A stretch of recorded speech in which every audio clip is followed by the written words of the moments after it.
terkait dengan Untuk pertama ini terkait dengan pneumonia, mungkin sebelumnya terkait dengan abses paru sudah disampaikan Dokter Resti. Jadi apa sih sebenarnya pentingnya kalian itu mendapatkan pengetahuan terkait dengan pneumonia? Karena penyakit paru itu rata-rata ditularkan itu melalui droplet ataupun melalui percikan dari napas kita atau ketika bicara ataupun ketika batuk ataupun juga ketika bersin. Itu partikel-partikel itu bisa dikeluarkan dari pasien yang sedang sakit. Kemudian kalian sebagai dokter gigi itu bisa menjadi eh, ketularan ibaratnya dari faktor resiko tersebut. Itu yang pertama. Terus yang kedua, masalah-masalah yang di gigi itu juga bisa menjadi penyakit di paru di kemudian hari karena adanya penurunan atau infeksi yang turun dari area mulut ke dalam jalan napas. Bagaimana caranya? Salah satunya adalah dengan mekanisme aspirasi atau tersedot. Nah, ini adalah penyakit-penyakit yang bisa ditularkan dari pasien ke dokter gigi, yaitu dengan tuberkulosis paru, pneumonia, dan kita tahu bahwa TB paru itu ketika pasien itu positif dinyatakan TB paru, terkonfirmasi secara bakteriologis kumannya positif, satu kali batuk itu dia itu sudah bisa mengeluarkan ribuan kuman. Kemudian ketika dia bersin itu udah bisa mengeluarkan sekitar ratusan ribu kuman. Dan ketika napas saja itu juga sudah bisa mengeluarkan ratusan kuman. Itu jika pasiennya tuberkulosis. Tapi kalau pasiennya paru, yang kita ketahui bahwa paru itu ada infeksi virus, jamur, dan juga bakterial, itu proses penularannya pun juga sama. Itu juga mudah gitu. Cuma memang tidak seberat dan tidak seganas tuberkulosis. Namun yang akhir-akhirnya kita juga tahu bahwa pneumonia virus itu juga banyak sekali akhir-akhir ini dan semakin sering ditemukan.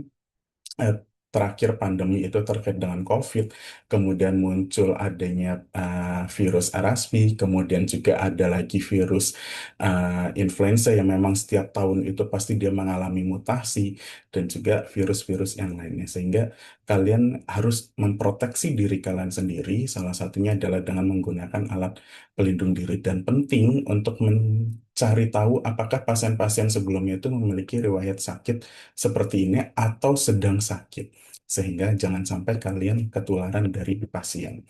Kemudian kondisi apa lagi yang bisa memicu kekambuhan pada pasien itu adalah dengan asma bronkial.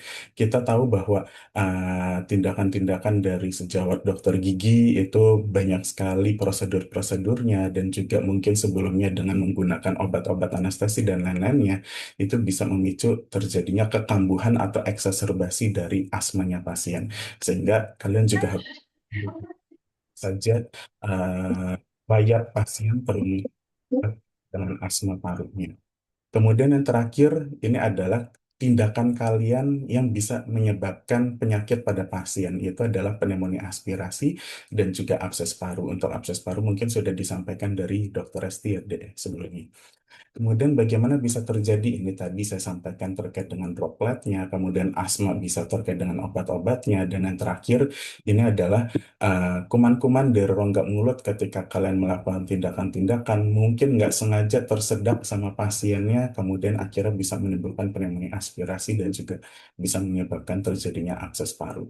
Yang abses paru ini penting sekali bahwa seringkali sekilas terkait akses paru, seringkali ini terjadi mediastinitis ya dek ya. Jadi suatu peradangan pada mediastinum, di mana mediastinum pasien itu terjadi uh, empiema atau ada pusnya, dan itu harus merupakan suatu tindakan emergensi karena bisa bahaya karena di dalam rongga itu dia dekat sekali dengan adanya jantung, pembuluh darah dan lain-lain, sehingga dari infeksi yang turun dari mulut sampai ke mediastinum itu sudah sangat bahaya, dan terakhir adalah bisa menyebabkan abses paru. Abses paru ini bisa langsung dari gigi, kemudian muncul abses paru, bisa juga turun dulu jadi pneumonia, dari pneumonia lalu terjadi suatu konsolidasi pemadatan infeksi pada alveolinya, kemudian nanti akhirnya terjadilah suatu perlunakan dan terjadi abses paru ujung-ujungnya.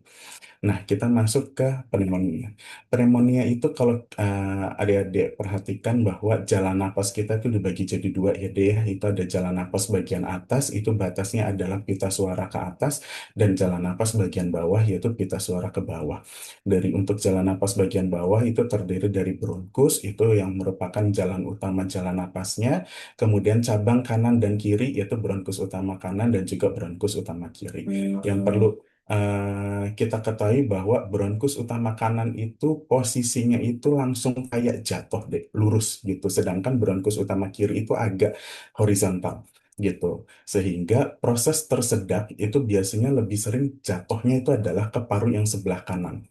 Kuman-kuman itu sering munculnya di paru yang sebelah kanan, proses aspirasi atau tersedak juga seringnya munculnya di paru yang sebelah kanan. Kemudian barulah masuk ke dalam suatu jaringan parenkim di mana nanti di dalamnya ada sejutaan dari alveoli, dan alveoli itu harusnya isinya itu adalah udara gitu. Sehingga ketika terjadi suatu infeksi di mana nanti proses peradangan itu terjadi, kemudian sitokin-sitokin inflamasi, interleukin, kemudian TNF alpha dan interferon gamma juga itu akhirnya rilis, maka eh, alveoli yang harusnya isinya udara itu akan muncul eksudasi atau muncul suatu cairan. Sehingga kalau kalian foto ronsen torak pada pasien yang curiga pneumonia, yang harusnya gambarannya lusen hitam karena isinya alveoli itu adalah udara, maka berubah menjadi adanya suatu infiltrat atau opak karena adanya eksudasi di dalam alveoli tersebut.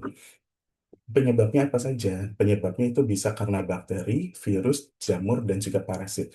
Di sini disampaikan kecuali Mycobacterium tuberculosis. Kalau Mycobacterium TB paru gitu. Jadi ini akan suatu penyakit yang tersendiri dan juga pembahasannya tersendiri. Kemudian secara definisi, definisi dari PDPI, Perhimpunan Dokter Paru Indonesia, pneumonia itu apa? Pneumonia itu adalah peradangan paru yang disebabkan oleh kuman mikroorganisme, itu yang tadi disebabkan karena bakteri, virus, jamur, parasit, selain Mycobacterium tuberculosis, dan bukan karena suatu proses non-mikroorganisme. Non-mikroorganisme itu apa saja?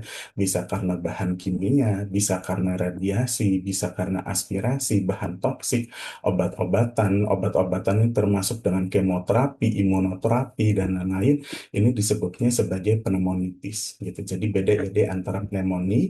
Pneumonia itu berarti definisinya di nomor 2 sampai nomor 3 kecuali non-mikroorganisme. Kalau yang non-mikroorganisme disebutnya sebagai pneumonitis. Kemudian bagaimana caranya kuman-kuman tersebut bisa masuk ke dalam paru? Itu yang pertama itu adalah merupakan penyebaran langsung itu dari mediastinum yang tadi saya sampaikan bahwa mediastinum ini merupakan suatu rongga di bagian tengah dari dada, di mana dia itu terdapat kompleks dari jantung, kemudian ada pembuluh darah, kemudian juga ada trakea juga sebagian di situ, sehingga untuk vaskularisasinya ini sangat tinggi sekali, sehingga kalau ada kuman ini mudah sekali dia itu sampai ke mediastinum dan terjadi peradangan, inflamasi, infeksi yang tadi saya sebut adalah mediastinitis. Kemudian yang kedua itu tadi yang lewat darah. Kemudian dari darah ini bisa aja dari luar deh. Maka kondisi sepsis, infeksinya awalnya di kaki, infeksi awalnya mungkin di saluran cerna, karena semua organ kita itu semuanya terhubung dengan dengan pembuluh darah, maka penyebaran kuman ini bisa melalui hematogen dan sampailah ke bagian paru. Kemudian yang ketiga itu bisa dengan inhalasi. Inhalasi yang tadi saya sampaikan seperti kuman TBC atau pneumonia yang lain-lainnya itu sangat mudah sekali dengan inhalasi. Dan yang terakhir ini adalah berkaitan dengan nanti pekerjaan adik-adik semuanya yaitu terkait dengan aspirasi dari material-material di orofaringeal. Nah, untuk pneumonia secara klasifikasi etiologinya itu dibagi jadi tiga ya dia. Ada yang community, ada yang hospital, ada yang ventilator. Untuk yang nomor 2 dan nomor 3 ini jelas terjadinya adalah di rumah sakit. Sehingga bisa kita anggap jadi satu ibaratnya untuk HAP dan VAP. Nanti perbedaan terminologinya adalah yang nomor 3 terkait dengan penggunaan ventilator. Kalau yang nomor 2 cuma riwayat di rumah sakit aja tanpa ada riwayat ventilatornya. Nah, tadi kenapa saya bilang karena ini definisinya berdasarkan etiologi. Jadi, dalam memberikan terapi antibiotik, kita nanti akan ada tiga, Dek. Ada yang namanya empirik, itu berdasarkan pola kumannya. Ada yang definitif, itu berdasarkan jenis kuman yang sudah diketahui, yaitu kulturnya. Dan yang terakhir itu adalah untuk preventif atau profilaksis ketika melakukan tindakan bedah. Nah, untuk yang empirik ini, itu berdasarkan pola kumannya. Misalnya, kalau kuman-kuman dari HAP atau VAP itu biasanya kuman-kuman gram negatif. Kalau kuman-kuman CAP biasanya ini adalah kuman-kuman gram positif. Tapi kalau untuk di Indonesia baik CAP maupun HAP semuanya itu adalah kuman-kuman gram negatif. Sehingga sebelum kultur itu kita keluar, maka kita berikanlah antibiotik yang bisa mengcover kuman-kuman tersebut. Misalnya kuman HAP-nya itu adalah kuman gram negatif. Jangan sampai kita memberikan antibiotik yang hanya bisa mengcover kuman gram positif saja. Contohnya itu. Jadi tujuan dari klasifikasi secara etiologi berdasarkan pola kuman itu adalah untuk menentukan antibiotik apa yang bisa kita berikan pada pasien tersebut. Untuk yang pertama, ini adalah untuk yang CAP. CAP ini berarti uh, komunitas gitu. Jadi kuman-kumannya apa saja? Kalau kuman-kuman dari rawat jalan biasanya ini.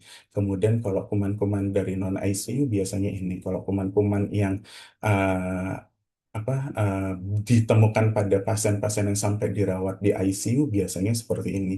Dan kalau kita lihat ya, Dek, untuk kumannya itu kurang lebih sama. Nomor satu, nomor duanya itu adalah Streptococcus pneumonia, kemudian nomor duanya adalah Mycoplasma pneumonia, kemudian yang nomor tiganya itu biasanya Haemophilus. Ini biasanya kurang lebih nih sama semuanya, gitu. Jadi dari sini kita bisa mengetahui, oh, antibiotik yang harus kita berikan untuk pasien-pasien yang CHP atau yang community ini adalah seperti ini. Kalau pasien dari community sampai masuk ke ICU, berarti kita cari kumannya yang bisa sampai mengcover seperti ini.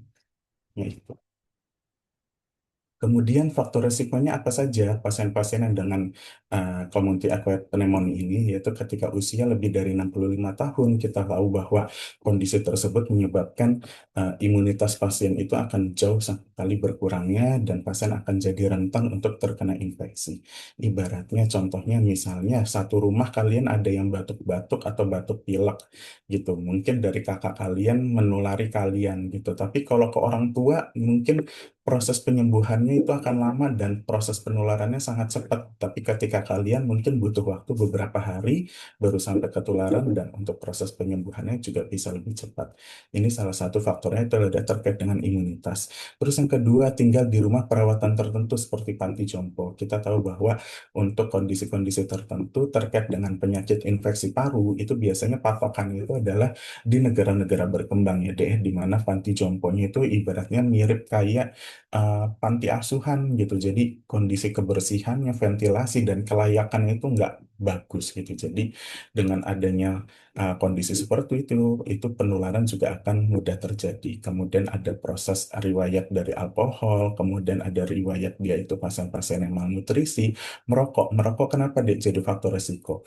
Tuhan memberikan kita itu jalan napas itu epitel bersilia. Berarti artinya epitel itu ada rambut-rambut halusnya. Tujuannya itu adalah untuk mendorong kuman-kuman, kotoran, aspirasi lainnya itu melalui nanti ditangkap oleh lendir, kemudian didorong oleh silia itu sampai ke pangkal tenggorok sehingga kalian akan batuk. Ibaratnya batuknya itu gatel kayak keselak. Nah, itu tujuannya adalah untuk mengeluarkan kotoran-kotoran tersebut. Tapi ketika terjadi adanya proses yang pajanan atau paparan yang terus-menerus, salah satunya karena faktor merokok, maka silia-silia itu udah nggak bagus lagi gitu. Jadi contohnya miripnya analoginya adalah kalau kita kerja kasar, tangan kita lama-lama kapalan dan itu juga terjadi di jalan napas. Sel silianya anggaplah dia tuh jadi kapalan sehingga kalau ada kotoran dan lain-lain itu akhirnya langsung tuh masuk ke dalam paru-paru, nggak bisa disaring lagi sama jalan napas dan itu merupakan efek tidak langsung dari merokok. Ini butuh waktu, itu ibaratnya adalah tahunan sampai kondisi silia itu terjadi rusak.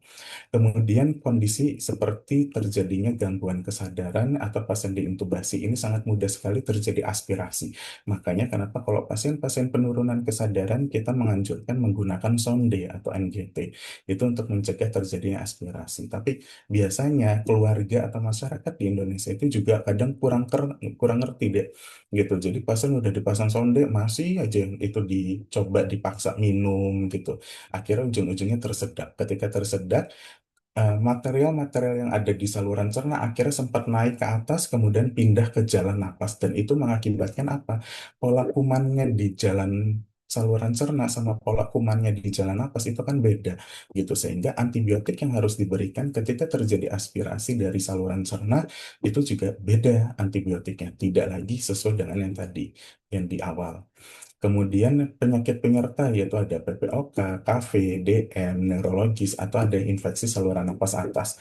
Misalnya terjadi faringitis, kemudian rinitis, kemudian infeksi itu tidak sampai sembuh atau pengobatannya tidak adekuat, akhirnya dia turun ke jalan napas dan terjadilah pneumonia.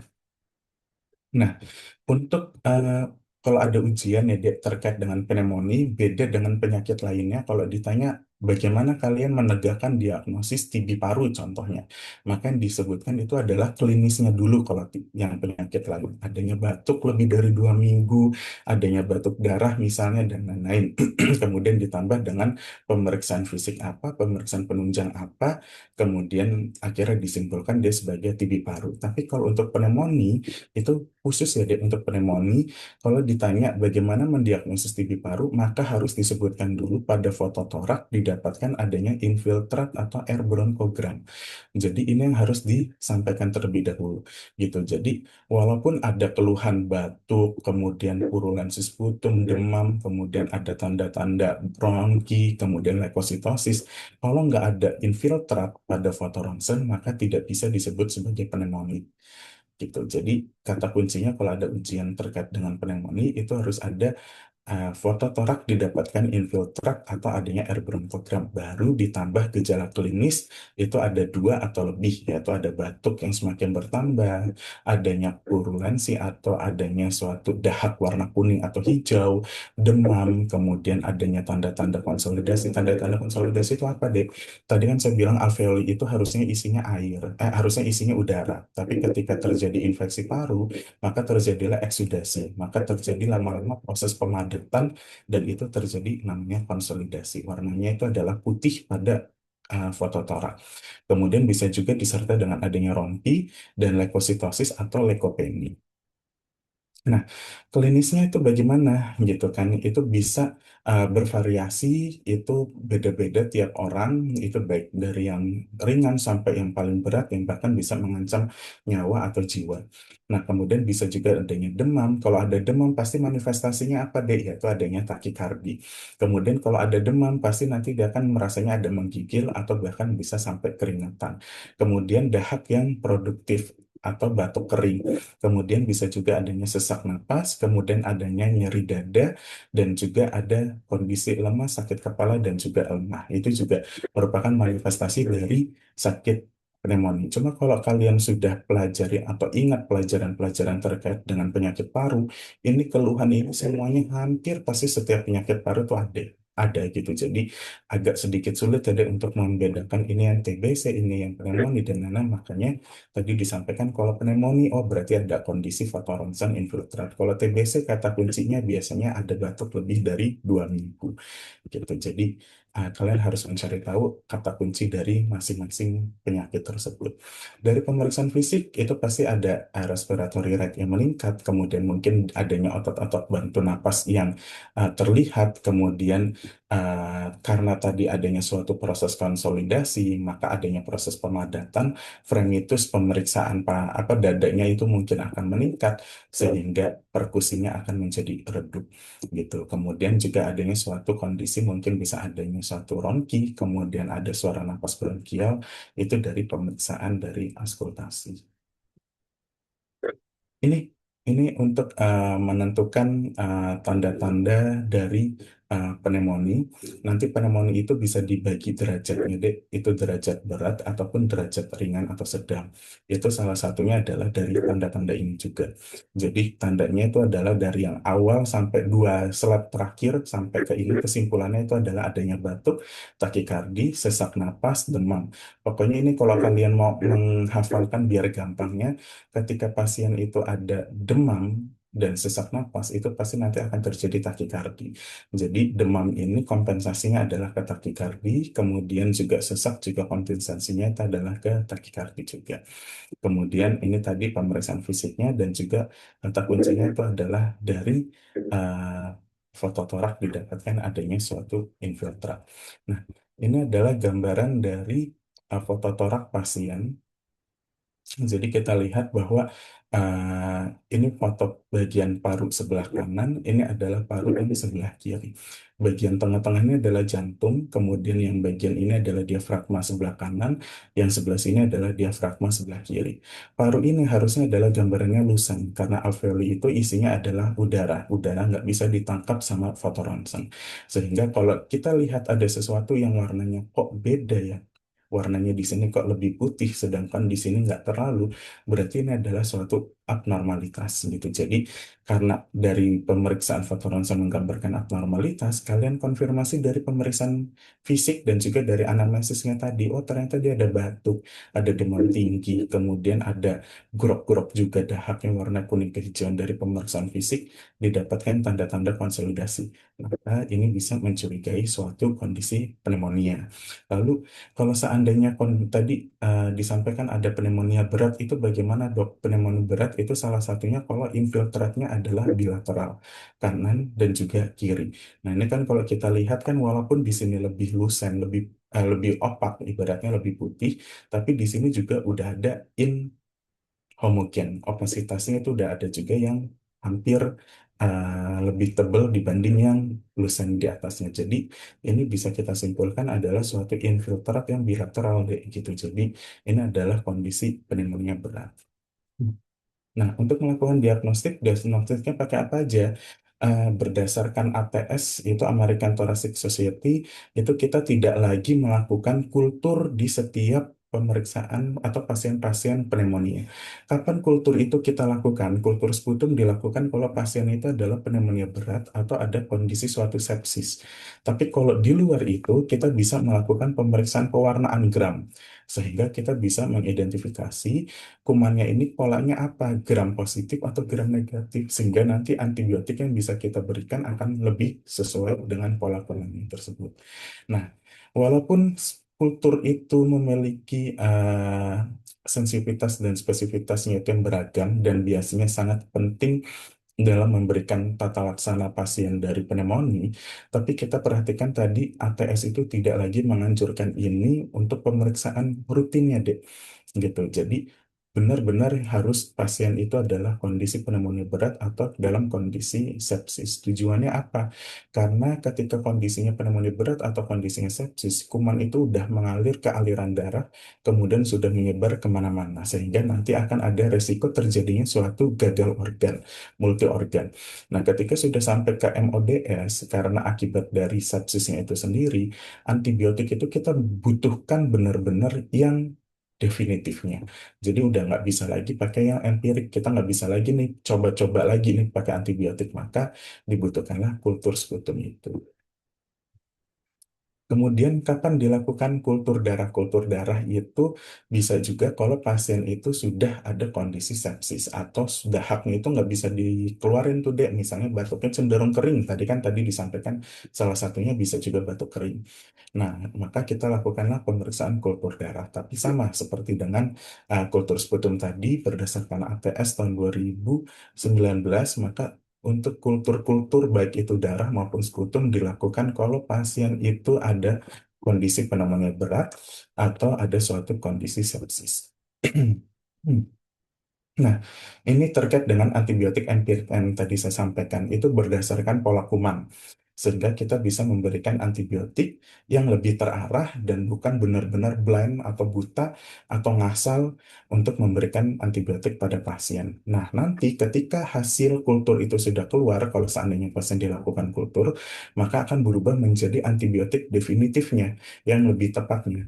Tapi ketika antibiotik empirik ini responnya cukup baik, maka nggak ada salahnya penggunaan antibiotik empirik itu bisa kita lanjutkan, Dek.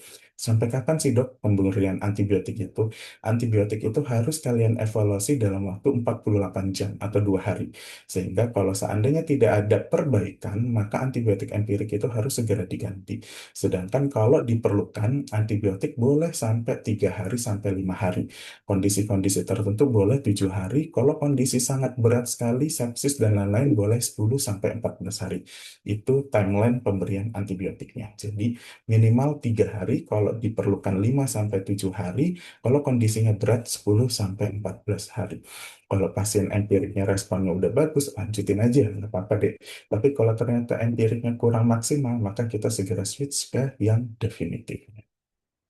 Nah, ini untuk obat-obatnya pada pasien-pasien pneumonia itu bagaimana?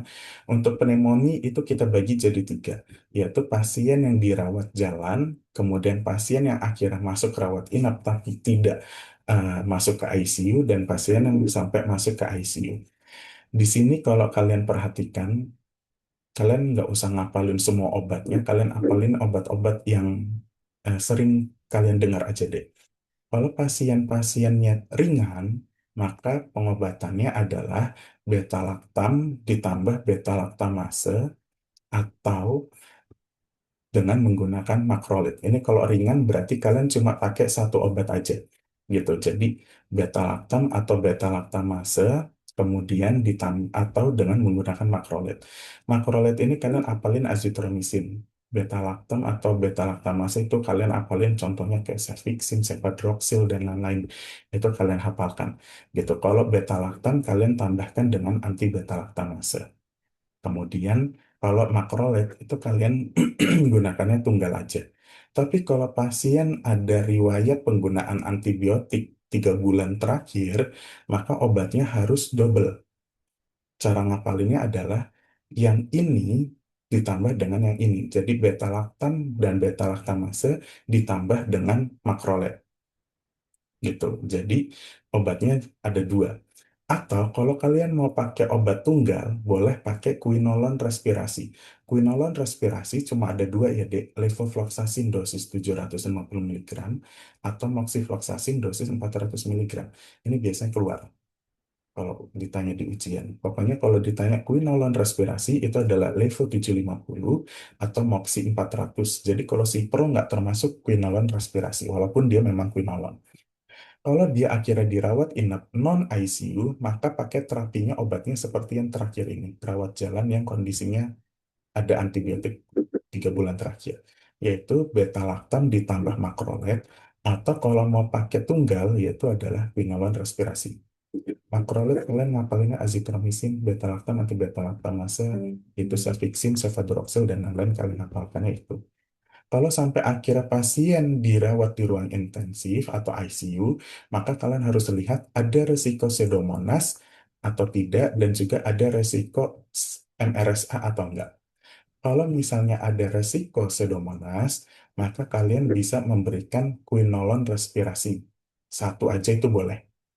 Atau obat-obatnya beta-laktamnya itu adalah ceftriaxone plus makrolat. Makrolatnya itu adalah azitromisin. Ini kan paling gampang nih, Dek. Ceftriaxone, cefotaxime, ampicillin, sulbactam.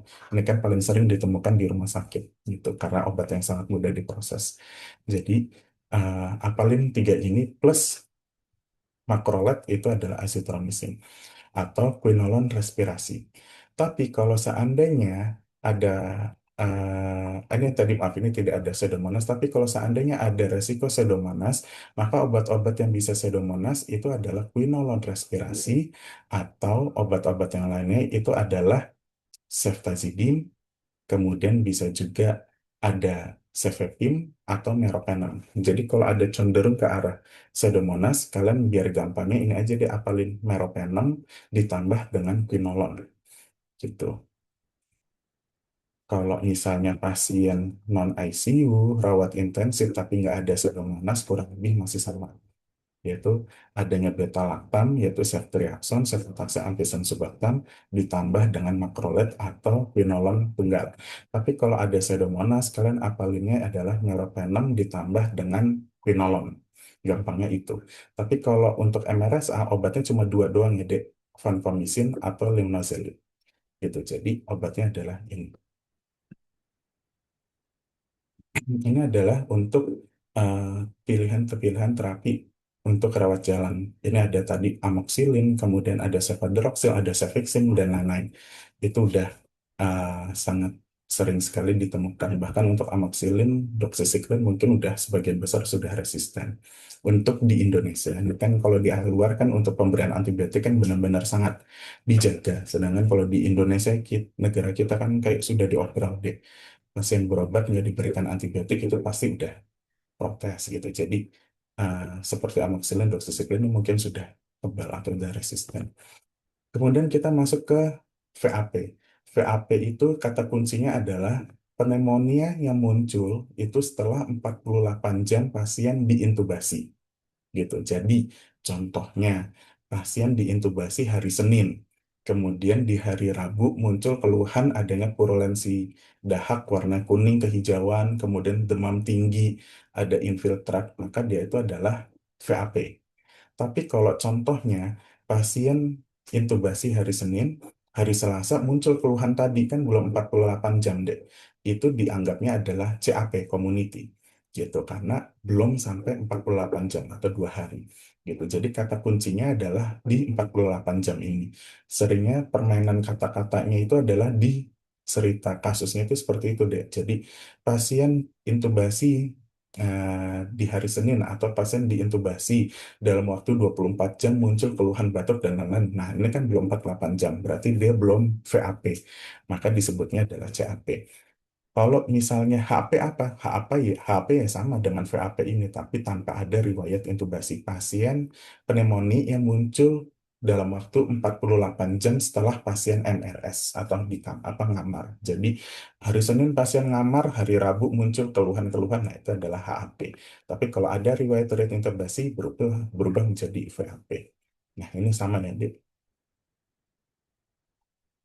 Untuk diagnosis HAP itu adanya foto serial, itu dari artinya adalah foto yang lamanya itu bersih, kemudian 2 hari setelah dia masuk rumah sakit muncul adanya infiltrat atau adanya konsolidasi, kavitas, dan lain-lain. Ini berarti adanya suatu progresivitas dan adanya berdasarkan dari foto torak serial. Kemudian adanya gejala klinis itu bisa demam saja, kemudian bisa leukositosis saja, atau adanya gangguan mental dan lain-lain, terutama pada pasien-pasien yang sudah geriatri. Kemudian ini klinisnya apa aja mirip dengan pasien-pasien yang tadi CAP, yaitu ada perubahan karakter sputum atau purulensi dahak ya dek ya, kemudian adanya sesak napas dan juga batuk, adanya ronki atau saluran napasnya bronkial, dan dari laboratorium itu adanya tanda-tanda abnormalitas atau perburukan dari analisa gas darah, terutama dari PO2-nya kadar oksigen di dalam darahnya. Nah, untuk etiologinya itu kalau untuk HAP itu bisa gram positif, gram negatif. Kemudian tadi saya sampaikan bahwa paling banyak untuk HAP itu adalah gram negatif, sedangkan gram positif itu di CAP. Tapi khusus di Indonesia baik CAP maupun HAP sama-sama gramnya negatif.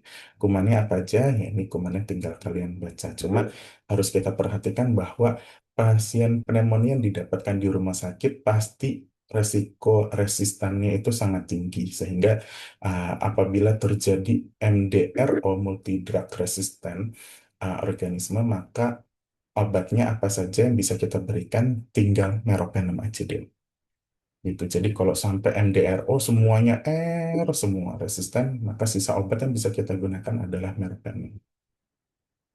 Nah, ini faktor-faktor resikonya tinggal dibaca aja, yaitu kondisi yang terkait dengan rumah sakit, yaitu ada tindakan bedah, kemudian pasien intubasi, pasang adanya sonde, kemudian adanya tekanan pipa endotrakeal tidak kuat, kemudian pasien diintubasi ulang sehingga sudah masuk, ada kumannya nih Dek, dari selangnya itu, kemudian ditarik. Nah, selang itu kan masuk ke rongga mulut. Di rongga mulut itu kan mungkin ada kuman juga kan, patogen yang di dalam rongga mulutnya itu. Ketika diambil, kemudian tidak ganti selang cup yang baru, dimasukin lagi, nah, itu resiko yang terjadinya aspirasi. Gitu. Jadi secara nggak sengaja mungkin kita pernah membuat pasien itu adanya aspirasi, yaitu salah satunya dari penggunaan alat-alat berulang. Kemudian manifestasinya sama ya dek, pneumonia baik yang CAP maupun yang HAP maupun VAP. Ini kurang lebih seperti ini. Kemudian untuk antibiotiknya ini adalah dilihat dari resiko MRSA-nya atau enggak. MRSA itu biasanya Staphylococcus aureus itu uh, MRSA ini ya Dek, methicillin resistant Staphylococcus aureus. Ini biasanya riwayat pasien bolak-balik di rumah sakit, penggunaan antibiotik yang terlalu sering, kemudian pasien dirawat di ICU. Itu pasien yang memiliki resiko MRSA. Nah, pokoknya kalau udah ada MRSA obatnya itu tinggal sisanya adalah vancomycin sama linezolid. Kalau dia misalnya belum ada MRSA, maka kita bisa berikan beta-lactam atau quinolone. Kemudian yang bagian ada resiko misalnya tinggi, ini berarti tadi beta-lactam atau quinolone plus ditambah vancomycin atau linezolid. Kalau pasiennya misalnya ada resiko tambahannya adalah Pseudomonas, maka bisa ditambahkan adanya meropenem. Nah, ini yang Pseudomonas ya, deh. Paling gampang itu kita ngapalinnya itu adalah meropenemnya aja. Nah, kalau seandainya ada suatu kondisi kita sudah memberikan antibiotik, kemudian kok responnya kurang kuat gitu, apa yang harus kita evaluasi? Kita lihat jangan-jangan kumannya itu adalah kuman-kuman yang resisten, sudah MDR semua. Kemudian mungkin obatnya itu sudah kita gunakan berulang kali pada organisme atau kuman patogen yang sama. Atau mungkin terjadi suatu kondisi sepsis atau adanya infeksi di luar paru yang ternyata juga sama-sama berat. Kita fokusnya di paru aja, ternyata penyebab utamanya adalah infeksi lain dan paru itu merupakan suatu komplikasi dari infeksi di tempat tersebut dan juga terkait dengan toksisitas dari obat-obat itu sendiri. Dalam melihat ke evaluasi dari pengobatan pasien itu ada tiga yang harus kita lihat ya Dek ya. Yang pertama itu adalah dari obatnya itu sendiri. Obatnya sudah sesuai belum? Kemudian pemberiannya sudah sesuai belum, dosisnya juga sudah sesuai atau belum. Yang kedua, kalau obatnya sudah sesuai, maka kita lihat diagnosisnya salah nggak, Dek? Jangan-jangan diagnosisnya salah. Yang tadinya dibilang infiltrat pneumonia ternyata adalah suatu edema paru, sehingga obatnya juga akan nggak sesuai. Terus kalau misalnya obat sudah sesuai, diagnosis sudah sesuai, kita kembali lagi ke pasiennya. Jangan-jangan pasiennya malnutrisi atau jangan-jangan pasiennya albuminnya proteinnya sangat rendah sekali sehingga proses penyembuhan atau transfer dari obat-obat itu nggak adekuat. Karena kita ketahui bahwa albumin atau protein itu merupakan suatu mobil atau transport dari obat-obatan. Komplikasinya apa aja deh kalau pneumonia? Bisa kematian, kemudian akhirnya pakai ventilator dan prolong dan perawatan, kemudian bisa menyebabkan necrotizing pneumonia. Nah, ini kalau udah sampai necrotizing pneumonia, akhirnya apa yang terakhir itu adalah abses paru. Kemudian bisa terjadi adanya masalah komplikasi paru jangka panjang dan juga ketidakmampuan tubuh untuk kembali ke kondisi yang sebelumnya atau kondisi fisiologi sebelumnya. Prognosisnya, kalau pasien dengan HAP ini mortalitasnya cukup tinggi, 50-70%. Kenapa? Karena tadi obat-obatnya rata-rata sudah resisten, udah kebal semuanya deh. Gitu. Jadi untuk tantangannya mendapatkan kesembuhan itu cukup sulit. Kemudian adanya masalah-masalah lainnya. Biasanya kalau udah pasien di rumah sakit itu nggak cuma pneumonia aja, ada masalah diabetesnya, kemudian ada masalah fungsi ginjalnya yang terganggu. Nah, kalau udah masalah fungsi ginjal, obat antibiotik itu rata-rata nggak bisa adekuat karena dosisnya harus di-adjust, menyesuaikan dengan kondisi ginjalnya. Kemudian juga adanya penyakit patogen-patogen lainnya yang itu juga ikut ambil-ambil, di mana nanti akhirnya memperburuk kondisi pasien itu sendiri. Nah, itu mungkin kuliah pneumonia yang bisa saya sampaikan di pagi hari ini. Ada yang mau ditanyakan, Dek? Masih ada waktu 10 menitan.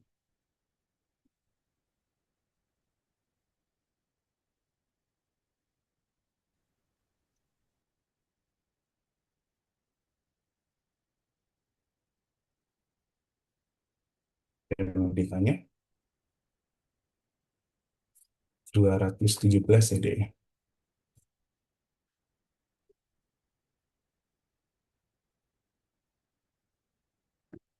Kalau nggak ada, kita tutup ya, Dek ya. Saya tutup untuk kuliah pneumonia pagi ini. Semoga bermanfaat untuk kita semua. Terima kasih. Wassalamualaikum warahmatullahi wabarakatuh. Saya izin live ya.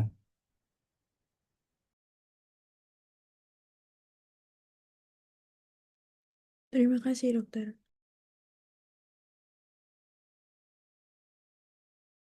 Sama-sama deh.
Eh,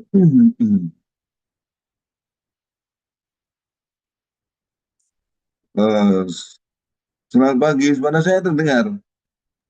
Terdengar, dokter. Oke. Tolong di-sharekan itunya ya.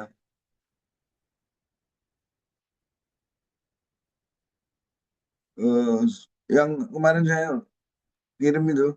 Iya, dokter, mohon Iya. ditunggu. Iya.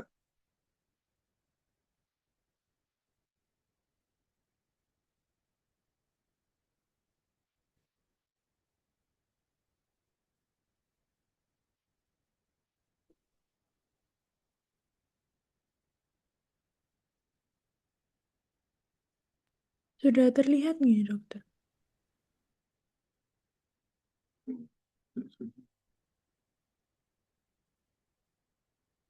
Oh iya, iya, iya, iya. Kok nggak kecil ya? Udah. Kok nggak kelihatan anu ya? Kok ada yang terhilang ya? Enggak ya? Screen-nya.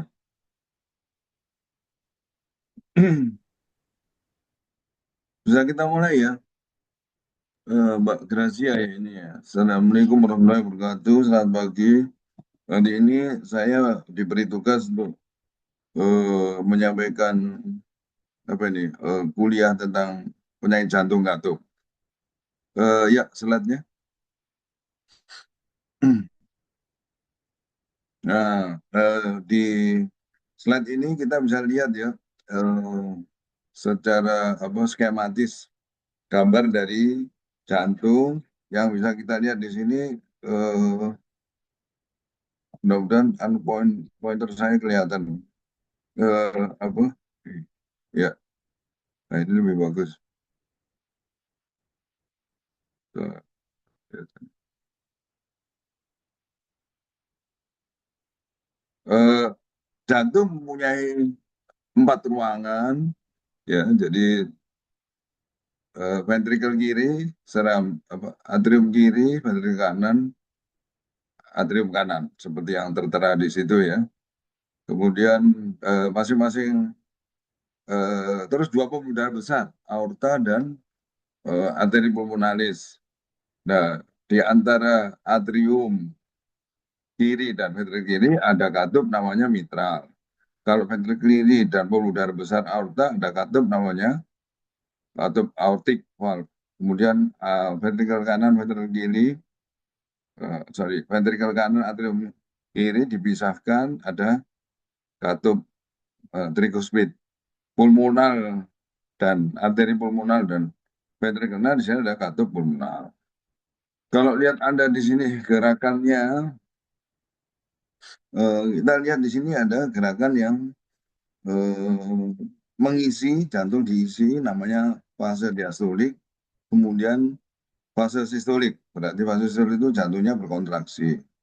Kita lihat di sini arah anak panah merah sama biru, itu artinya kalau merah kayak oksigen, kalau biru eh, miskin oksigen gitu ya.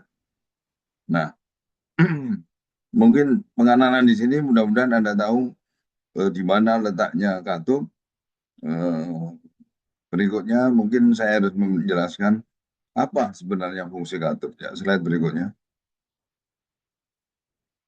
Ya, jadi aliran darah di dalam organ jantung itu berjalan satu arah atau unidireksional. Jadi tidak boleh ada darah yang kembali lagi, misalnya dari atrium kiri ya ke ventrikel kiri, sudah tidak boleh kembali lagi ke atrium kiri. Itu yang disebut dengan unidirectional blood flow karena itu ada apa yang disebut dengan katup. Tadi saya ulang kalau katup kiri, jantung kiri ada katupnya mitral valve. Dan ini karena bentuknya ada dua katup, maka kuspid namanya bikuspid. Kalau di sebelah kanan, trikuspid ada 3. Kalau atrium di jantung kiri dan ada ke pembuluh darah aorta, ada aortic valve. Ya, kalau yang jantung kanan ke arah arteri pulmonalis, di situ ada katup aortik. Sekali lagi saya ingin menekankan bahwa fungsi katup utama adalah menjaga aliran darah di dalam rongga organ jantung itu searah, tidak boleh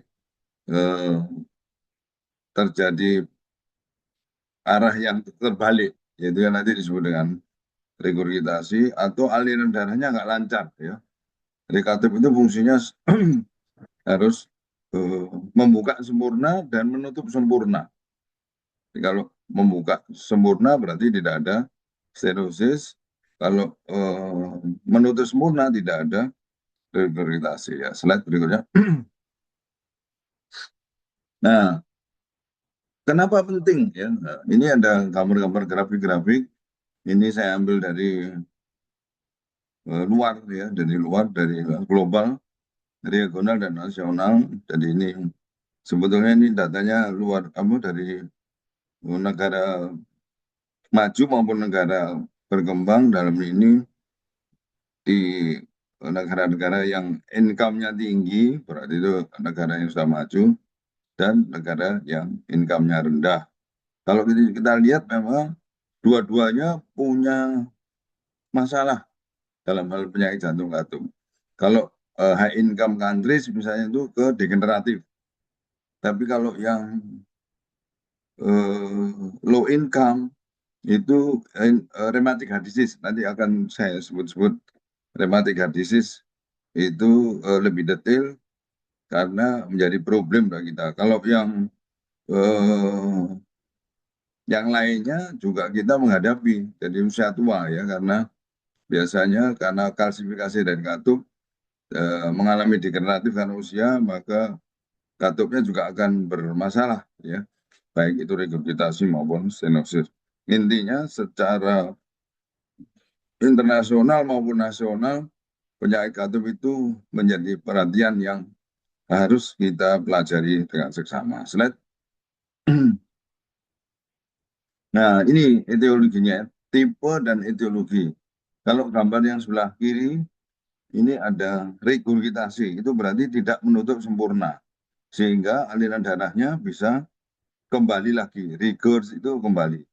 Terus ada yang stenosis, berarti kalau stenosis itu mengalami penghambatan aliran, tidak membuka secara sempurna. Jadi katup itu cuma fungsinya kan buka nutup, sehingga harus dua-duanya harus sempurna. Kalau nggak membuka menutup secara sempurna disebut regurgitasi karena alirannya kembali lagi dari ventricle ke atrium, dari aorta ke ventricle atau pulmonar ke ini, kemudian dari ventricle kanan kembali dari ventricle kanan mestinya harusnya ke pulmonaris, tapi ini bisa kalau katup tricuspidnya di sini tidak menutup semua terjadi regurgitasi. Nah, penyebabnya sekarang. Tadi sudah saya sebut-sebut ada 5 penyebab yang umum. Satu karena umur. Jadi kalau sudah tua, katup kita itu mengalami pengampuran. Kalau sudah pengampuran bisa saja gerakannya tidak, membukanya tidak sempurna atau menutupnya juga tidak sempurna. Dua-duanya bisa terjadi. Atau yang disebut istilah regurgitasi atau stenosis. Kemudian rheumatic fever. Rheumatic fever ini nantinya kalau berkelanjutan menjadi penyakit jantung rheumatik.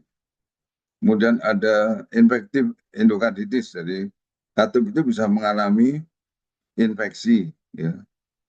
Misalnya memakai narkoba itu kuman-kumannya bisa merusak katup. Nanti juga slide terakhir, hati-hati para dokter gigi, calon dokter gigi ini juga harus paham mengenai penyakit katup karena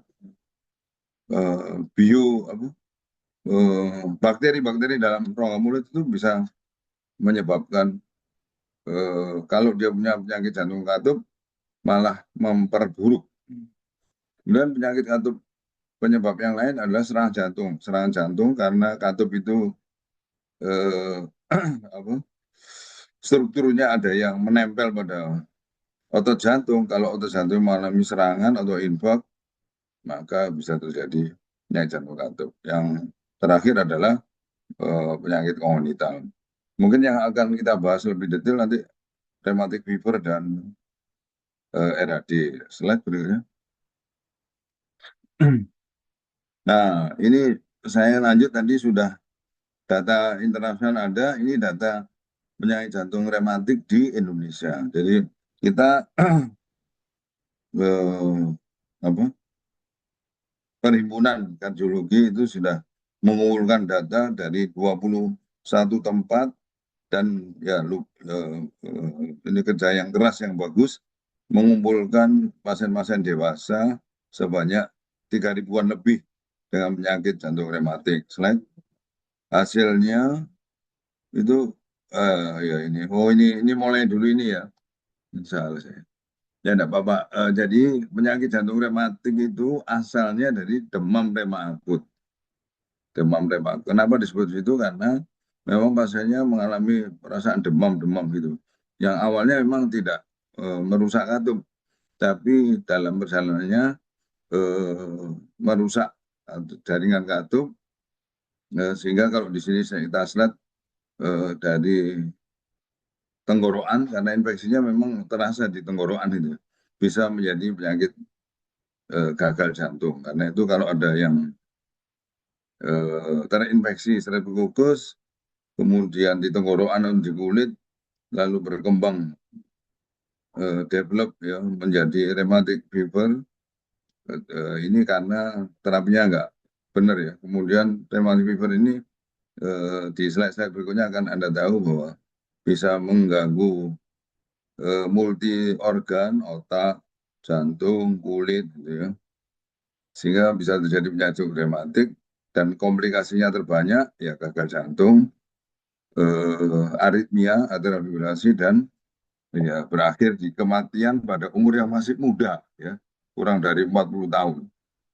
Ya, biasanya sakit jantung kan umur 50 ke atas, ini kurang dari 40 tahun sudah meninggal. Karena itu seluruh dunia sangat memperhatikan penyakit demam rema dan penyakit jantung rematik, karena kalau penangannya proper itu bisa mencegah kematian prematur, yaitu di bawah usia 25.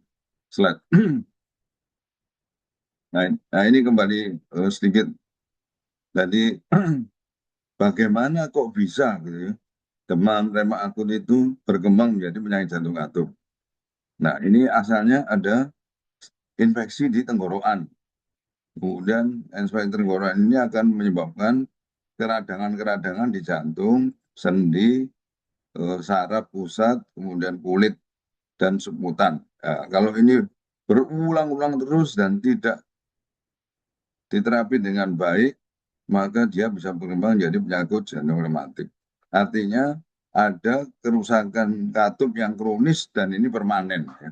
Kalau tadi saya sebut ada keradangan di sendi, di saraf pusat, kulit itu sementara, dia hilang sempurna, sembuh. Tapi kalau di katup dan ini berulang-ulang terjadi keradangan atau inflamasi, maka akan terjadi kerusakan katup yang permanen karena kronis ya, berulang-ulang. Dan ini tentu saja menjadi perhatian karena kalau diterapi dengan baik, misalnya ada infeksi tenggorokan, kemudian diketahui ini nanti bakal menjadi demam rema, diberi antibiotik yang cukup atau prevensi primer, tidak menjadi demam rema. Demam rema ini juga harus bisa diberikan profilaksis antibiotik yang adekuat sehingga tidak ada serangan ulang dan itu akan mencegah terjadinya penyakit jantung rematik. Nah, karena kalau sudah penyakit jantung rematik ini bisa kematian, aritmia tadi, stroke, endokarditis ya. Bisa juga nanti ditambahi kalau ada kerusakan gigi berulang, nah itu endokarditis ya. Karena itu nanti peran dokter gigi, karena itu kuliah ini penting untuk Anda sekalian supaya Anda bisa tahu kalau gigi tidak rawat dengan baik itu bisa menyebabkan kerusakan sampai ke katup jantung. Slide. Maret ya nggak apa-apa ya. Jadi ini sekali lagi pentingnya ada ini di slide ini ingin menunjukkan tadi sudah saya sebut-sebut ya definisi penyakit demam berdarah akut itu adalah infeksi multi organ, otak, kulit, ya, kemudian jantung. Ya. Eh, Kalau berulang-ulang terjadi penyakit rematik, penyakit rematik itu adalah kerusakan permanen pada katup. Ya. Jadi kalau dilihat dari ini adanya serangan berulang dari demam berdarah akan menyebabkan penyakit jantung rematik. Dan ini terbukti prevalensi di Indonesia sangat mengkhawatirkan. Ya, kalau tidak diobati dengan baik, maka kematian usia muda menjadi hal yang ya pasti akan terjadi. Ya, nah ini ya tadi saya sebut demam rematik, demam remak akut itu bisa ke saraf, bisa ke kulit, bisa ke joint, ya, kemudian bisa ke jantung. Ini yang paling kita khawatirkan, adanya infeksi pada jantung dan kemudian terjadi demam remak akutnya ini berulang-ulang, maka akan bisa menyebabkan terjadinya penyakit jantung rematik. Ya, apa yang harus kita lakukan? Ya, sejak dini, misalnya ini kan insidennya, kasus barunya sering tadi pada umur 5 sampai 15, ya. Karena itu harus segera dibuktikan ada infeksi Streptococcus, beta eliminthigus, kemudian segera diberikan antibiotika. Tujuannya antibiotika eradikasi kuman sehingga tidak terjadi keradangan, ya, terutama keradangan itu yang kita harus cegah di katup karena tadi menyebabkan kerusakan permanen. Dari penyakit ini berulang-ulang, sifatnya sangat kronis, ya, ada konvensi, kemudian ada periode laten, sehingga nantinya akan ada serangan-serangan ulang demam berdarah, sekali lagi akan bisa menyebabkan penyakit jantung rematik. Slide.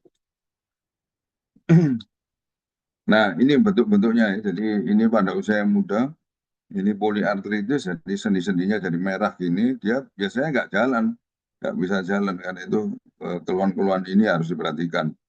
Ya, sepertinya kayak remeh aja, sendi, nanti biasanya ini juga sembuh sempurna, tapi ingat di katup jantung akan mengalami kerusakan yang permanen ya. Kaki, mau tangan, sendi-sendi besar terutama ya, dan biasanya apa berpindah-pindah ya, migratori. Ya. Slide. Klinis yang lain adalah karditis. Karditis berarti katup-katup, otot maupun perikat itu semua bisa mengalami inflamasi, tapi yang paling jahat kalau kena katup-katupnya. Dan ini tentu saja akan bisa menyebabkan kerusakan permanen. Ya. Kemudian apakah ini bisa dideteksi pada saat terjadi karditis? Bisa ya. Jadi nanti kita akan mendengarkan suara jantung yang bertambah, ada murmur itu kayak suara jantung yang murut-murut gitu ya, tidak normal. Itu menjadi perhatian dari dokter-dokter umum terutama ya. Tapi kalau dokter gigi biasanya nggak perlu sampai tahu detail ya. Ya, slide. Intinya ada infeksi atau inflamasi. Kemudian inflamasi di tempat lain itu di nodul-nodul di kulit gitu ya. Dan siku di sini ini ada kulit kecil. Biasanya nggak sakit. Ini yang memang tidak terlalu menjadi perhatian. Padahal kalau saat terjadi ini harus dipikirkan inflamasi di tempat lain, terutama di jantung. Ya. Nah, terus merah-merah ini terutama kalau kulitnya putih akan kelihatan erythema marginatum. Bulat-bulat gitu ini. Nah, ini itu sudah harus diwaspadai karena kemungkinan biasanya tadi 5 sampai 15 tahun umurnya mungkin terjadi demam berdarah akut. Nah, kalau Korea itu gerakan yang involunter, jadi dia itu gerakannya nggak bisa ditahan, uncoordinated, kemudian ya seperti orang joget-joget itu kalau anu. Tapi ini sebetulnya ada kelainan di sarafnya dan disebabkan oleh infeksi Streptococcus ya, sehingga terjadi gerakan-gerakan yang tidak semestinya, tidak normal, tidak terkoordinasi, dan ini harus diwaspadai. Demam rema akut harus diberi antibiotik, diprofilasis dengan antibiotika dan jangka waktu yang tertentu sehingga bisa ditegah serangan inflamasi di tempat lain ya. Nah ini kalau nah tadi saya sebut-sebut ada infeksi Streptococcus, ada keradangan-keradangan yang itu backgroundnya adalah penyakit autoimun. Nah, tapi menderita penyakit imun kan sulit, karena itu para ahli membuat kriteria yang sifatnya klinis.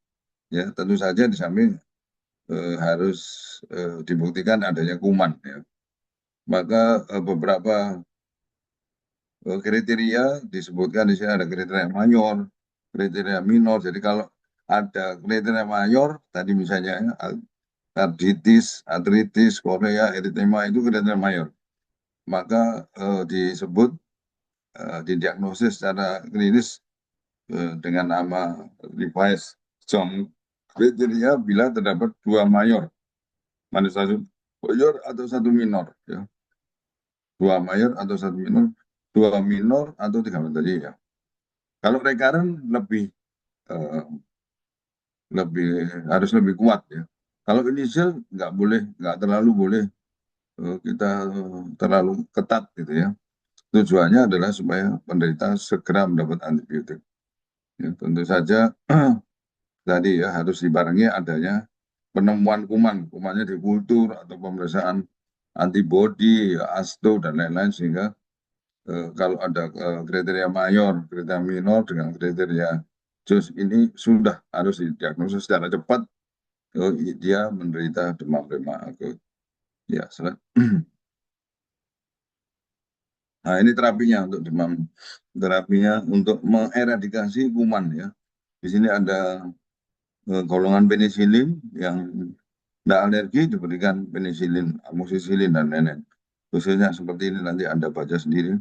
Kemudian kalau alergi ya ada regimen yang dari sekali lagi tujuannya harus mengeradikasi kuman sekuat-kuatnya ya, dengan tentu saja sekuat itu dosisnya cukup dan lamanya ini lihat 10 hari ya. Kecuali kalau yang suntikan ini single dose disuntik gitu aja. Ya, terutama kalau di pedesaan yang jauh dari pusat kesehatan, tentu saja lebih praktis kalau diinjeksi dengan dosis ini ya. Tapi kalau di kota bisa dipantau minumnya, boleh diberikan per orang, jangka waktunya 10, tidak boleh 5 hari itu nggak boleh, karena ini sebabnya eradikasi kuman Streptococcus.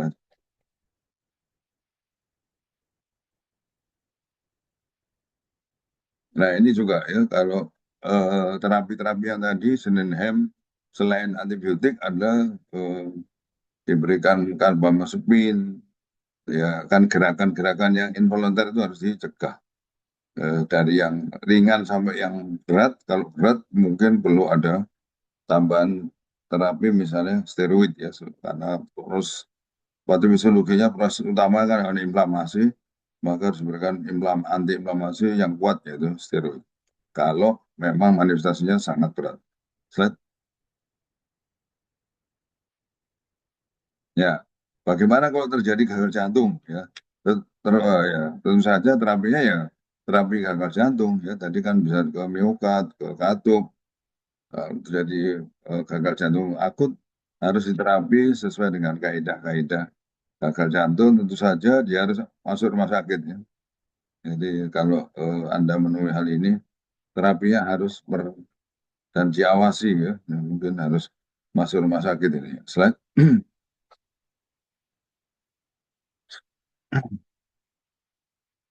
Nah, kalau ada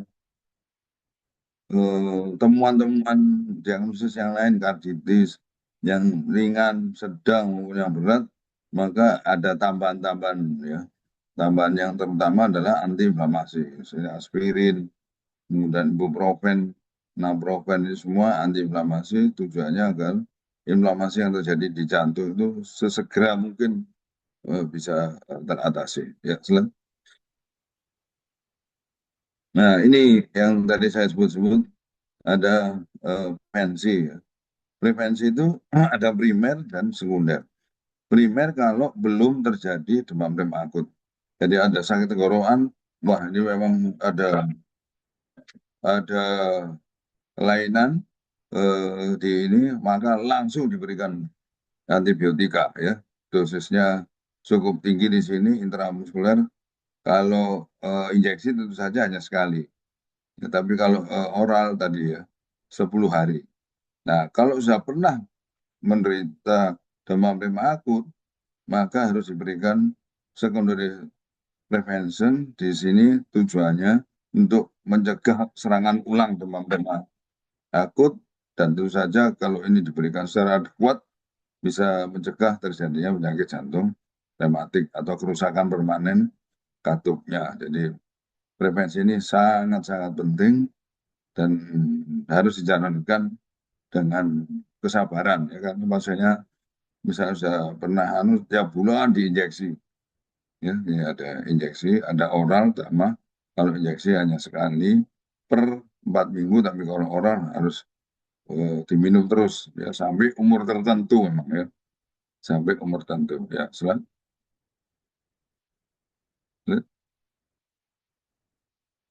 Nah, ini adalah slide-slide yang mengenalkan, nantinya akan eh, bisa memahami lah kenapa penyakit jantung katup itu sangat mengganggu struktur dari jantung. Karena kalau kita tahu bahwa ini jantung itu mempunyai tekanan, nilai-nilai normal tekanannya, ada tekanan misalnya ada eh, tekanan di ventrikel kiri misalnya 120 ya, sistoliknya diastoliknya 10. Jadi masing-masing ruang ini punya tekanan. Nanti kalau ada kerusakan di masing-masing katup, ini akan mengakibatkan perubahan yang abnormal dari masing-masing tekanan di masing-masing ruang tadi ya. Jadi kemungkinan atriumnya yang dulu normal sekarang menjadi tinggi tekanan darahnya karena ada mitral stenosis. Kemudian di aorta juga gitu, kalau tadi saya sebut ada aorta stenosis, maka ventrikel kiri ini akan mengalami perubahan penebalan, perubahan membesar, ini akan mengganggu tekanan darahnya. Ya,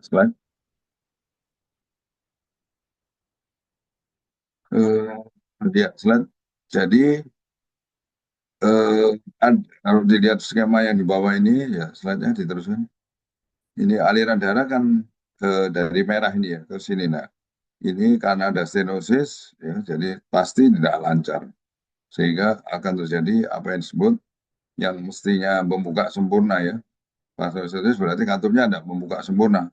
Maka tekanan di dua ruangan ini kalau membuka sempurna pada waktu aliran ini masuk kan tekanannya menjadi tidak ada tidak ada perbedaan. Tapi kalau ini menyempit, maka akan ada perbedaan ruangan di sini dan ruangan di sini, ruangan di upstream sama downstream, sehingga akan menimbulkan istilah yang disebut pressure gradient karena tekanan darahnya memang berubah ya. Ini upstreamnya is higher than pressure downstream. Lihat, ini konsep-konsep ini ya yang awal. Kalau regurgitasi, maka ada aliran darah yang kembali dari downstream ke upstream. Ini yang menyebabkan ada volume overload. Kalau tadi ada pressure overload dan ada stenosis, kalau regurgitasi ada volume overload. Dua-duanya sama menyebabkan perubahan struktur dari masing-masing ruangan, atrium maupun ventrikel, kiri maupun kanan. Ya, silakan.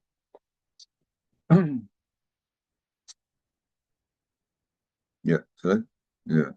Nah, ini mungkin mudah-mudahan ini bisa dicerna secara cepat karena ini kuliahnya hanya 1 semester. Biasanya ini kalau penyakit jantung katup itu kuliahnya 3 semester atau 5 semester, tapi diperas menjadi apa ini 1 jam tok. Ini tentu saja nggak nututi. Jadi Ini gambaran diagram yang di sini ini ada normal, kemudian mitra sinus. Kita perhatikan bahwa yang normal itu kalau mitra normal kan membuka sempurna. Kalau stenosis membukanya tidak sempurna, sehingga di sini ada perubahan, yaitu pressure-nya akan meningkat di atrium kiri, kemudian volumenya juga akan meningkat ya. Ini akan tentu saja menimbulkan dampak-dampak ke belakangnya, yaitu ada peningkatan tekanan di ventrikel kanan dan di pulmonar ya. Ini sebagai gambaran aja, mudah-mudahan enggak usah terlalu dimengerti, yang hanya Anda sifatnya hanya mengetahui aja. Kalau memahami yang detail tentu saja itu bagiannya dokter kuliah di kedokteran umum. Ya, ya. Nah, ini kalau gambaran ruwetnya seperti ini ya, mitral stenosis itu jadi yang asalnya rheumatic fever tadi sudah saya jelaskan. Kemudian ada penyumbatan atau stenosis di mitral, maka akan terjadi gejala-gejala klinis, dan tentu saja melalui patofisiologi yang rumit seperti eh, ini ingin menjelaskan, dan sebetulnya kalau eh, dihafalkan sulit, lebih baik dimengerti. Kalau dimengerti saya kira tidak ada masalah. Ya, slide berikutnya. Nah, kalau regurgitasi tadi tidak menutup sempurna, pada waktu mestinya menutup, tapi ini tidak menutup. Ini sebab-sebabnya ya, sangat banyak. Intinya tadi terjadi apa? Volume overload. Jadi darah itu yang mestinya semuanya masuk ke aorta, ini sebagian kembali ke atrium kiri lagi, sehingga tentu saja atrium kirinya akan terjadi beban volume yang berlebihan. Ya, slide. Nah, ini ya tadi ini akibatnya terjadi aliran balik lagi ke atrium kiri. Nah, ini dalam kondisi yang kronis akan menyebabkan dilatasi dari atrium kiri dan tekanannya menjadi menurun ya. Kalau itu sudah berlangsung kronis, kalau akut agak beda kondisi situasinya. Ya, slide. Nah, ini kalau digambar ruwet secara diagram, mitral regurgitasi itu nantinya tentu saja akan menimbulkan kondisi klinis yang digambar biru-biru nih. S3 galop, terus kemudian apikal impuls palpitasi, ada murmurnya, murmur suara tambahan dari jantung, dan ada edema perifer. Slide. Nah, tadi mitral, ini sekarang aorta. Aorta kondisinya ya sama, dua. Kalau enggak stenosis, regurgitasi. Walaupun pada klinis sehari-hari bisa dua-duanya itu terjadi ya. Ya stenosis, ya regurgitasi. Kita lihat gambar di sini. Ini kalau terjadi stenosis berarti katup aortanya tidak membuka secara sempurna, sehingga tekanan di ventrikel kiri ini akan sangat meningkat.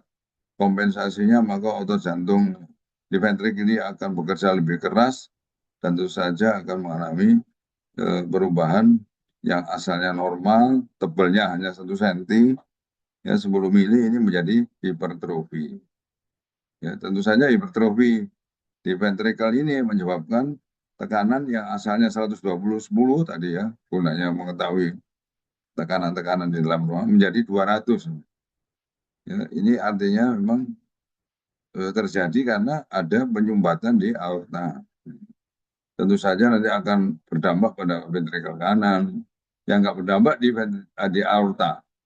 Ya, ini cenderung tetap tekanannya, relatif tetap, tapi yang berubah di ventrikel kiri dan di atrium kiri. Ya, nah, ini kalau dilihat secara diagram, bagaimana sebuah kondisi aortic stenosis itu menyebabkan ada sesek, ada anggina, ada sinkope. Ini semuanya secara jelas kalau Anda meneliti bisa didapatkan di gambar ini.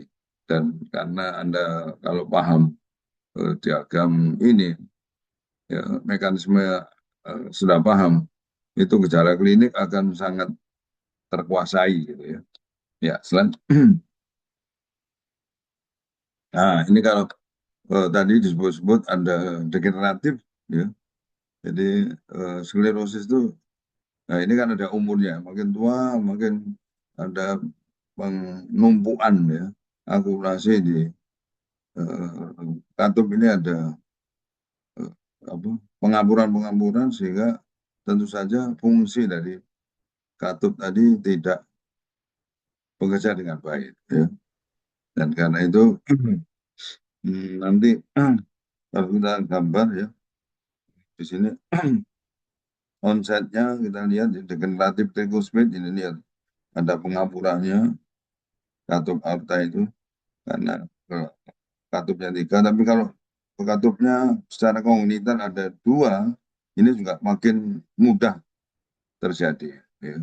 Terjadi apa? Aorta Nah, beda kalau itu terjadinya karena infeksi tadi, demam rema akut. Itu post rematik berarti bukan karena degeneratif, bukan karena usia, tapi memang karena ada infeksi. Yang kongenital itu saja bisa mempercepat terjadinya pengampuran katup-katup. Kalau normal tadi, kenapa kok disebut kongenital? Karena yang normal itu tiga katup. Tapi ini dua katup atau satu katup ini yang menjadi masalah, ya, karena didapatkan secara sejak lahir, tapi konsekuensinya adalah lebih mudah terbentuknya kalsifikasi sehingga mengganggu fungsi katup. Ya, slide, ya, ini tadi terus info dan ya, slide sudah ini kan. Aorta regurgitasi. Nah, aorta regurgitasi berarti klepnya tidak menutup sehingga ada aliran balik ke aorta, dari aorta ke ventricle kiri, sehingga di sini tentu saja ada beban tekanan, ya. Kemudian kalau kronis tekanan itu menjadi normal karena ada eh, dilatasi ventricle kiri, ya. Eh, Walaupun normal seringkali yang masih terjadi tinggi, ya, sehingga ini memberi dampak pada atrium kiri, ya. Kalau dua gambar ini memang disandingkan karena beda onset. Yang di sini bisa terjadi akut, ini pasti klinisnya lebih hebat sesetnya. Kalau kronik berarti perjalanan itu pelan-pelan, ya, sehingga pada saatnya terakhir mendekati umur 50 itu sudah akan mengeluh, ada keluhan-keluhannya.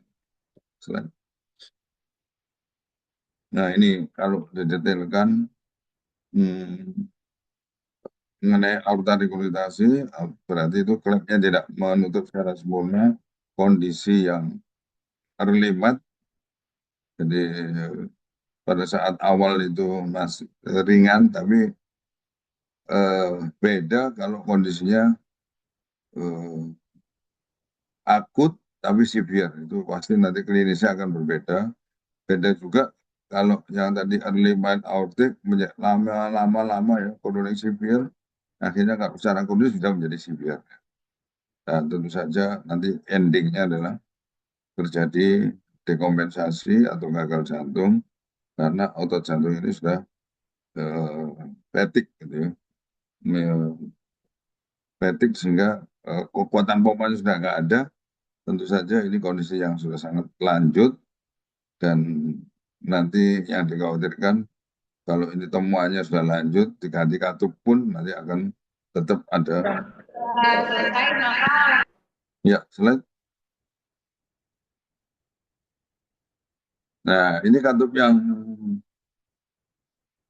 terakhir mungkin, ya. Tricuspid regurgitasi. Jadi tricuspid itu katup yang berada di jantung sebelah kanan seperti ini. Kemudian terjadi malfungsi, katupnya tidak menutup sempurna sehingga aliran darah kembali dari ventrikel kanan ke atrium kanan. Walaupun sebagian akan menuju ke arteri pulmonalis. Ini juga membuat konsekuensi yang sama secara mekanik, tapi keluhan-keluhannya nanti akan berbeda. Biasanya akan terjadi gagal jantung kanan. Slide.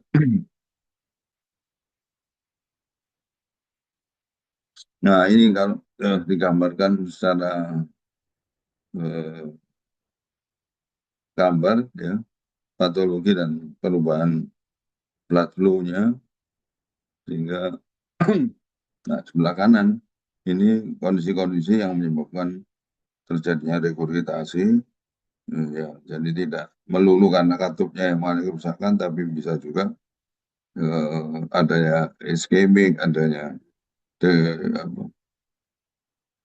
decompensated chronic DCM-nya itu dilated cardiomyopathy, yang jantungnya sebelah kiri yang mengalami kelainan, tapi kalau dibiarkan tidak ada perawatan yang adekuat, tricuspidnya nanti juga mengalami kerusakan karena ada dilatasi ventricle kanan. Slide. Mudah-mudahan slide ini tidak membuat ruwet ya. Ya, yang kondisi sebaliknya dari regurgitasi adalah stenosis. Jadi klepnya ini menyempit, tidak membuka sempurna, sehingga atrium kanan ini menjadi melebar. Ini juga berkonsekuensi ke organ-organ lambung. Jadi pasien-pasien seperti ini banyak tersesat ke dokter-dokter bukan dokter jantung, tapi kalau diteliti kemudian memang kelainannya di jantung, sehingga eh, sangat mirip ya. Ini misalnya pasiennya bisa menjadi perutnya membesar, livernya membesar, dipikir sakit liver. Tapi ternyata kalau diteliti lebih detail, katup jantungnya yaitu katup tricuspid yang mengalami stenosis. Slide. Nah, ini juga pulmonal, ini walaupun jarang tapi perlu saya sampaikan. Pulmonal yang gambar ini bisa menyempit. Kalau ini menyempit, menyebabkan jantung kanannya akan mengalami tekanan yang berat, ya, sehingga akan menyebabkan eh, keluhan-keluhan yang umumnya terjadi di eh, organ gastrointestinal kayak tadi. Ya, regurgitasi juga begitu. Ini sifatnya biasanya terbanyak karena sekunder, katupnya tidak menutup sempurna, sehingga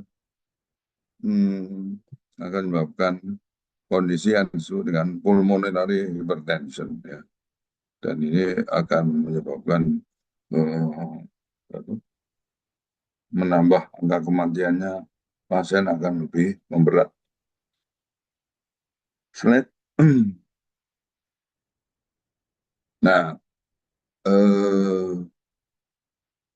apa diagnosa alat-alat penunjang diagnosis yang paling utama untuk penyakit jantung katup itu adalah USG jantung atau ekokardiografi. Karena dengan ekokardiografi ini kita bisa memastikan tadi yang klinisi tadi masih ragu-ragu, misalnya ini mitral atau tricuspid, itu dengan USG jantung sangat terlihat jelas.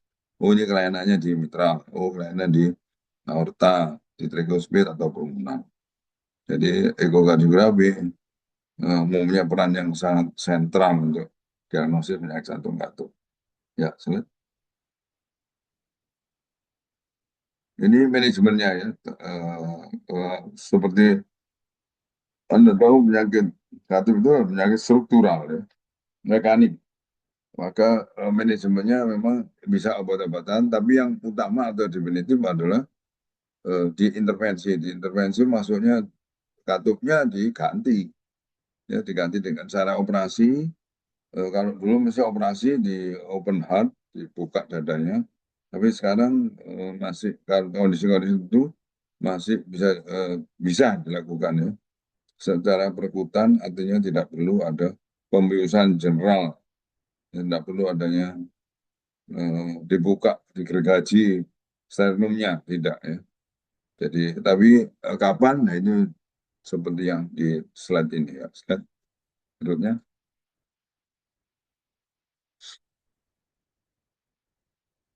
Nah ini komplikasinya ya. Tadi saya sudah sebut komplikasi penyakit jantung katup itu kalau dibiarkan serta terlambat, maka ya paling akhir pasti kematian. Yang bisa kematian itu mendadak, stroke, aritmia, hipertensi pulmoner, endokarditis, dan gagal jantung. Ya, kalau memang sudah sangat terlambat, maka penggantian katup kayak tadi bahwa terapi utamanya kan penggantian katup itu sudah tidak ada gunanya kalau sudah terlambat. Konsepnya penanganan secara definitif dari jantung katup itu tidak boleh terlalu awal, tidak boleh terlalu akhir. Not too early, not too late. Gitu ya. Ya, slide. Nah, ini yang paling penting, slide-nya ini di belakang-belakang ini. Jadi, apakah ada koneksi antara penyakit jantung katup dan ilmu kedokteran gigi? Jawabannya ya, kritikal malah koneksinya. Kenapa? Gigi itu kalau nggak dirawat sempurna akan menyebabkan bakterimia. Ya, bakterimia ini kalau bakteri itu masuk ke katup yang mengalami kerusakan, pasti kerusakan katupnya akan lebih parah, menyebabkan dan ada risiko juga endokarditis. Endokarditis berarti endokardnya jantung mengalami infeksi dan itu biasanya sulit diatasi dan infeksi yang terkena di endokardnya jantung maka bisa menyebabkan gangguan fungsi jantung dan juga ada penyebaran karena jantung itu kan mompa ya. Dan itu risiko endokarditis kalau tidak tertangani secara baik dan antibiotiknya tidak ada kuat maka akan terjadi sepsis dan meninggal biasanya. Slide berikutnya. Ini gambar-gambar aja. Nah ini ya pertanyaannya apakah endodontic treatment bisa menyebabkan human endocarditis? Ya ini hasilnya review memang bisa gitu ya. Jadi ini gambar gigi saya nggak paham, mungkin paham Anda. Ada nekrosis, ini ada pertumbuhan bakteri-bakteri, ini nanti akan terjadi bakteriemia dan ini akan tersangkut-sangkut bakterinya, ada komponen-komponen bakteri terjadi vegetasi dan ini akan merusak katupnya. Ya. Jadi endodontik infeksi itu akan mempunyai potensi risiko terjadi infeksi endokarditis. Ya. Karena itu pasien-pasien saya selalu kalau ada penyakit jantung tutup, saya konsulkan ke dokter gigi. Memang mayoritas kalau ditanya kapan 6 bulan terakhir, kapan ke dokter gigi? Oh sudah 5 tahun yang lalu ya. Padahal konsepnya sakit tidak sakit itu 6 bulan sekali, benar nggak itu? Saya nggak tahu itu. Harus sudah periksa gigi untuk lihat adakah karies, adakah lubang-lubang yang itu menjadi potensi terjadinya akumulasi bakteri. Ya, slide. Nah, ini kalau dibuat konsepnya ya, oral dysbiosis itu saya nggak tahu juga ya. Yang intinya kalau terjadi lokal inflamasi ada baik itu dental karies maupun normal itu ya. Saya nggak tahu ini nanti mungkin Anda yang belajar. Bakteri ini menyebabkan kerusakan katup. Ya, bahkan soalnya ada sitokine TNF alfa, interleukin 1 alfa, 1 beta, interleukin 6 ini tentu saja akan menyebabkan inflamasi sistemik dan inflamasi ini akan berakhir di penyakit jantung katup. Jadi ini ya, kardiologis dan dentis itu harus bekerjasama, berkolaborasi ya. Baik sebelum tindakan, misalnya operasi mau ganti katup, gitu ya, itu biasanya harus atas bukan persetujuan ya, dilihat kondisi giginya, gitu ya. Jadi misalnya dia mau dilakukan operasi A, gitu ya. Oh, loh ini ada penyakit jantung katup, maka konsul ke dokter gigi dulu untuk lihat ada nggak kuman-kuman di situ ya, karena setiap tindakan yang memang ada potensi bakterimia itu pasti akan berujung pada keradangan di atau jantung dan pasti akan memperberat. Kemudian pre-surgery dental clearance ini juga ya pada pasien-pasien yang akan diganti klepnya gigi itu harus beres dulu, harus ada dental clearance ya, sehingga kalau ada severe kavitas, abses, periodontal disease ya, itu sudah harus diatasi oleh dokter gigi ya, sehingga tidak terjadi tadi bakterimia dan kerusakan katup atau terjadi sepsis. Slide. Saya nggak ada summary, tapi ini selesai terakhir. Intinya penyakit jantung katup itu penyakit struktur dari jantung yang nanti kalau nggak dilakukan pencegahan atau penanganan yang adekuat, pasti komplikasinya sampai yang terberat adalah kematian. Kemudian bagian terpenting sebuah pasien yang mengalami penyakit jantung katup harus ada dental clearance, kata-katanya sudah dental clearance, sehingga bisa dipastikan dan dijamin bahwa tidak terjadi bakteriemia yang akan mengganggu fungsi katup atau menyebabkan kerusakan lebih lanjut. Saya kira itu yang bisa saya sampaikan. Waktunya pas. Ya, Mbak Gracia ya. Mudah-mudahan bisa dimengerti kuliah saya yang agak cepat karena materinya banyak. Mungkin ada satu pertanyaan aja, waktunya 5 menit.